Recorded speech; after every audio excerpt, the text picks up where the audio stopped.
Hey friends, it's Saturday afternoon. It's been kind of a busy, unusual day. My daughter was taking her GRE today, so a lot of the morning was just kind of getting settled and prepared to take her over to the testing facility. So she's in the middle of that now, and hopefully she'll get some good results. And also today, it's interesting. I was going to talk a little bit about creativity and the art making process.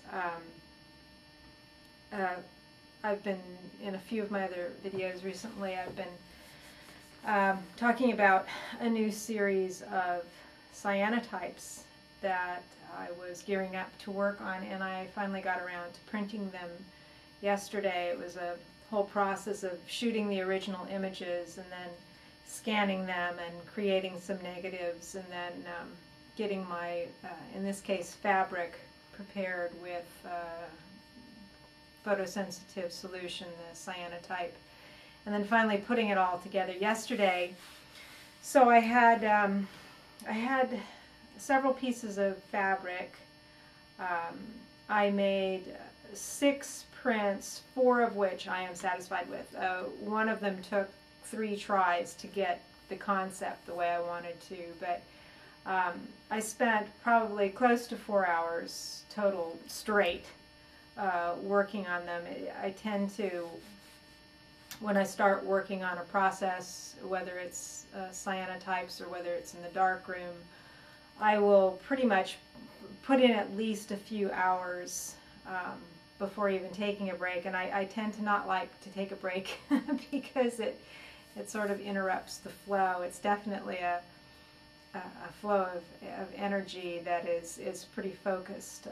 So I spent a good 3.5–4 hours from the collecting of the botanicals and then setting up each print and exposing it and rinsing it and hanging it to dry, and by the end I was pretty worn out, and it seems like it takes about a day or so for me to sort of re-energize from that, because it is such an outpouring of energy. So I had showed some of the cloths as I was about ready to put the sensitizer solution on them in one of my recent videos, and so I will show you the results of some of these. They're about 13 by 12, I guess, and they are a combination of a figure negative, so it makes a positive, obviously, and then botanical material. This particular one, the figure is laying on a bed of chamomile, which people frequently use to relax and induce sleep or whatever, and then the leaves in the background are mugwort, and I have also read that mugwort is used for dreaming, to induce dreams as well. So that's my dream. Mugwort dreams on a chamomile bed. I don't know. I don't typically title my work because it seems kind of lame. I just don't come up with good titles. This one was interesting. It's the woman in the grass, and it's kind of like she's traveling a place that she's not quite sure of, but moving through it nonetheless, kind of staying aware and watchful. I really haven't thought any of this out. I sort of create the images and their meanings come to me afterwards, and I think, you know, even if an artist has a meaning for a piece of artwork, it's the viewer that brings their own meaning to it as well, and that's a good thing. It's an interesting kind of back and forth exchange of energy. And then I have a birch woman. She is amongst the birch tree, kind of arms outstretched. Birch is a very important tree in Eastern Europe. My background, my grandparents were from Poland, so I tend to like to find symbolism in their sort of folklore for myself. And, you know, birch is kind of, it's a very flexible flowing tree and sort of flows with the energy of the world and the wind and all. So, and it's very strong, but strong. So that's my birch woman.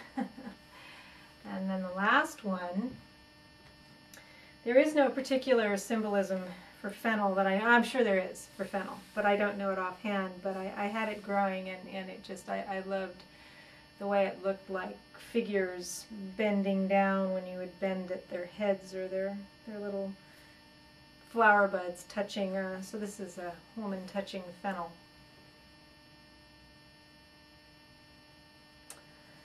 And they turned out pretty well. I'm very happy with the way the negatives, I was able to cut the negatives so that you didn't see the outline of them, and they're just sort of there with the botanicals. So I'm going to continue along those lines.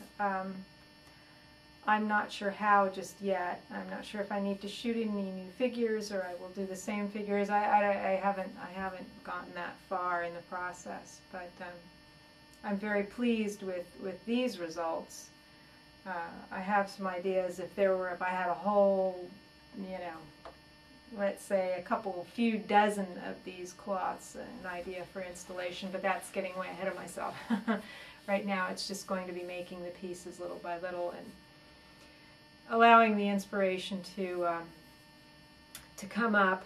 And I'm finding, I think, that my daily meditations are allowing me a place to sort of center myself and drop my energy out of my head and sort of into my body and out into the world in such a way that the ideas will percolate a little bit more seamlessly and fluidly. But we shall see. But that was a good start.